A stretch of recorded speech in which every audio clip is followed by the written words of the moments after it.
After another night at Ranch House Lodge, Ray and I were off to Tok. But on the way, we'd take another diversion into Wrangell-Saint Elias National Park, this time driving out to Nebesna. We stopped at the visitor center in Slana, where we learned that a road crew was working on some flood damage. After last night's flooding, the water's about 4 feet deep on the road, so you may only make it to about mile 28 before you'll have to turn around, said the ranger. Regardless, we headed out hopeful that the situation would improve. Just turned off the main highway on the highway to Nebesna, which will take us into Wrangell-Saint Elias National Park. We stopped and talked to the ranger. We learned that they had about 1.5 inches of rain, and some of the creeks down here have flooded their banks. There's some repair crews down there doing some work. So we may not be able to go very far. She said we should be able to go 28 miles after that. The whole 42 miles or whatever it is may not be accessible.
The area where they're doing the work because of rising creek.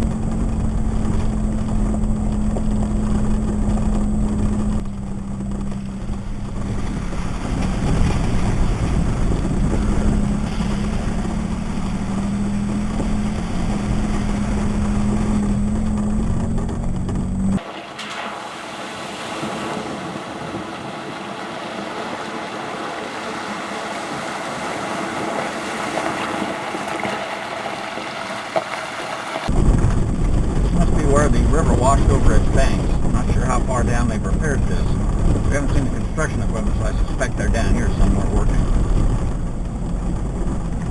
Yeah, she said mile 28 is where we'd get turned around, and that was mile 32 there.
Once you get past Reeves Field, which we just passed here a few minutes ago, you can park in the parking area just past it, which is where the road closed sign is, or you can drive on past on the unmaintained road. So we decided to go ahead and drive past it on the unmaintained road.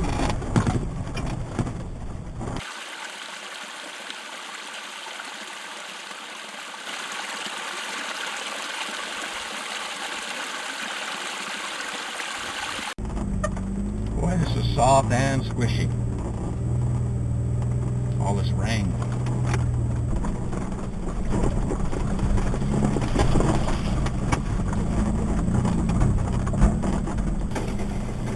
That day I'm thinking when I go back I'll turn my mirrors in.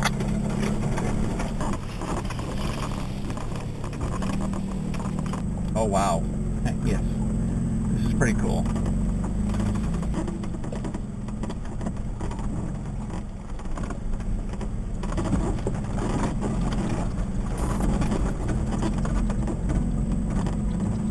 It was a great drive out to Nebesna. Once we passed Reeves Field at mile 42, it was unclear whether we could travel further or not. However, the Park Service had given each of us an audio CD with info about the drive, and Ray had been listening to his copy. It described the parking lot and explained that any travel beyond was along an unmaintained road. So we decided to proceed further, and the road certainly was rougher. The mine at Nebesna is private property, but much of the surrounding land is within the park, so we confined our activities to the public park.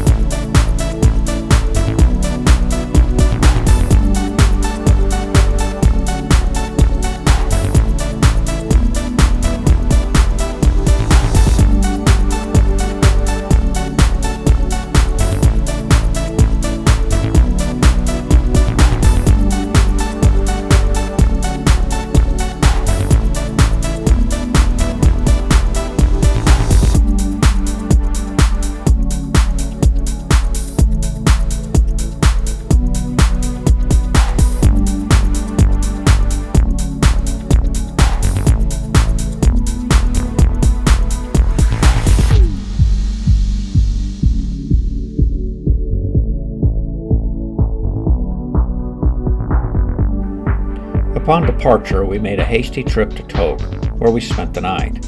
After that, we continued rather hurriedly along the Alaskan Highway, headed in a homeward direction, spending a night in Whitehorse and another in Muncho Lake. It was during the drive to Muncho Lake that we saw the greatest concentration of wildlife of the entire trip. Ray took to calling it Beast Dally.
I believe so.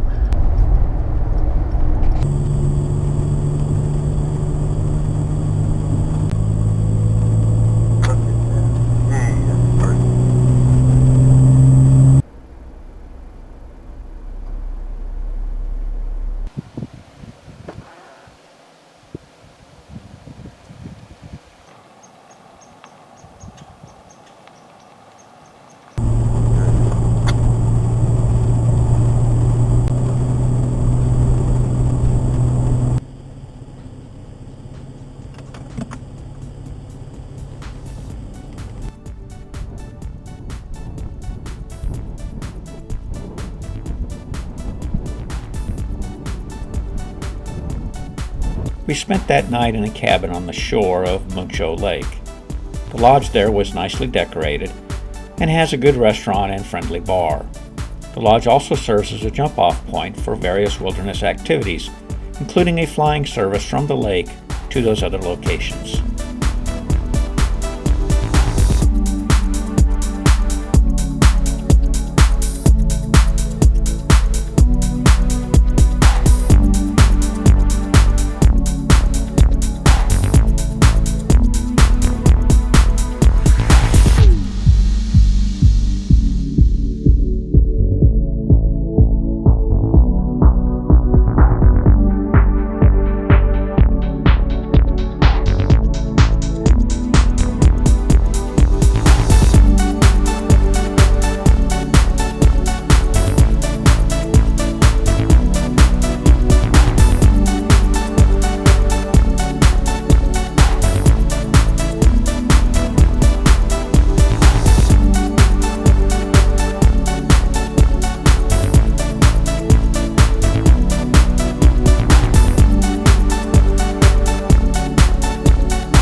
Looking for the Wilderness Access Center, which I believe is all the way in this road as far as they'll allow us to drive.